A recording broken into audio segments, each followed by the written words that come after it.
In This Week in Military History, we explore the Korean War Armistice, signed on July 27, 1953. The Korean War began on June 25, 1950, with the North Korean People's Army invasion of South Korea. Fueled by the belief that each state should solely govern the entirety of Korea, tensions were exacerbated by the other parties involved: China and the Soviet Union supporting North Korea, and the United Nations, led by the United States, backing South Korea.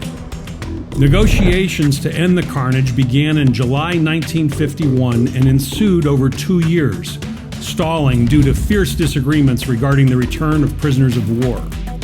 United Nations Command posited that North Korean POWs should choose whether or not to return to North Korea from the south.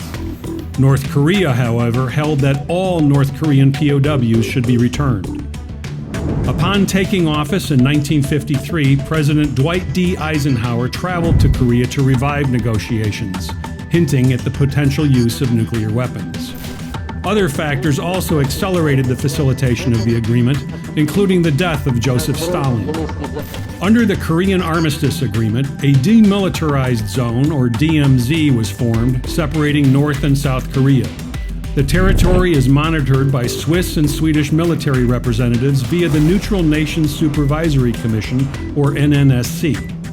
In addition, the NNSC and India served as go-betweens in repatriating POWs in 2 phases.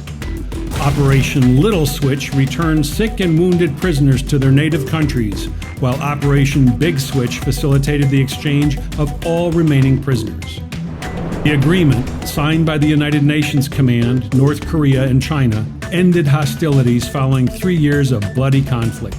However, with South Korean President Syngman Rhee refusing to sign, the war itself never officially ended. The Korean War, dubbed the Great Hot War, saw an estimated 3 million lives lost, the deadliest conflict of the Cold War era. This frozen conflict still exists today and highlights remnants of the Cold War. Join us next time for another segment of This Week in Military History with the Pritzker Military Museum and Library.